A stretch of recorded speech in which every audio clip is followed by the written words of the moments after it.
Private company के एक consulting firm के ऊपर रेड होती है और ममता बनर्जी बौखला जाती है। और रेड एक जगह नहीं, देश भर में 10 जगह होती है इलीगल कोल माइनिंग से संबंधित केस में, और ममता बनर्जी उस कंपनी को बचाने वहां पहुंच जाती है। एक संवैधानिक पद की शपथ ली हुई मुख्यमंत्री संवैधानिक काम में बाधा उत्पन्न कर रही है। और रही बात चुनाव की, तो ममता दीदी, चुनाव तो हम लड़ेंगे और आपको पटकनी देंगे, आपको हराएंगे, बंगाल में सुशासन स्थापित करेंगे, बंगाल में लॉ एंड ऑर्डर की स्थिति को दुरुस्त करेंगे, बंगाल में गुड गवर्नेंस लाएंगे। बंगाल जो कि जिसकी ख्याति थी कि जो देश को हर चीज में अग्रणी राज्य रहता था, वो वापस उसको वो ख्याति दिलवाएंगे। चुनाव की तो आप चिंता मत कीजिए, पर सवाल ये है कि आपका और उस प्राइवेट कंसल्टिंग फर्म का क्या रिश्ता है। टीएमसी के ऑफिस में थोड़ी रेड हुई है। आप संवैधानिक पद पर रहते हुए संवैधानिक काम में बाधा उत्पन्न क्यों कर रही हो? आपका रिश्ता उस प्राइवेट फर्म के साथ क्या है? सर देखिए, ईडी काम कर रहा है।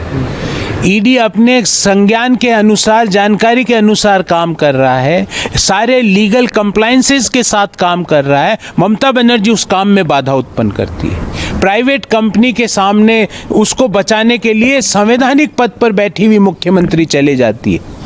मुझे टीएमसी के ऊपर रेड नहीं हुई है दीदी, एक प्राइवेट कंपनी कंसल्टिंग फर्म के ऊपर हुई है। आपका उनसे क्या रिश्ता है? आपके कौन से ऐसे कागज उनके पास पड़े थे? आपसे पूरा बंगाल ये जानना चाहता है। सर दिल्ली देखिए, अखिलेश यादव जी, चुप्पी तोड़िए और इन पत्थरबाजों को पार्टी से बाहर कीजिए, अन्यथा ये माना जाएगा कि ये ही सपा का संस्कार है, पत्थर फेंको और भागो। एक सांसद बना हुआ सपा का व्यक्ति जब ये हरकतें कर रहा है तो और लोग क्या करेंगे? और अखिलेश जी जो हर 1 घंटे में ट्वीट करते हैं, अभी तक उनके मुंह से एक शब्द नहीं निकला। अखिलेश जी, अगर ये सांसद नहीं बर्खास्त होता है तो आपका सपा का मॉडल माना जाएगा भाटे फेंकना और भागना। ये मॉडल उत्तर प्रदेश को स्वीकार नहीं है। आने वाले समय में इसी मॉडल के कारण आपकी ये हालत हुई और भी नीचे जाएगी अगर आप इस सांसद को अपनी पार्टी से बर्खास्त नहीं करते हो तो। विचारधारा है वंशवाद और परिवारवाद, विरासत है गांधी परिवार। विरासत देश नहीं है, विचारधारा कुछ और नहीं है, विचारधारा एक ही है। प्रियंक खड़गे भी आज मंत्री क्यों है?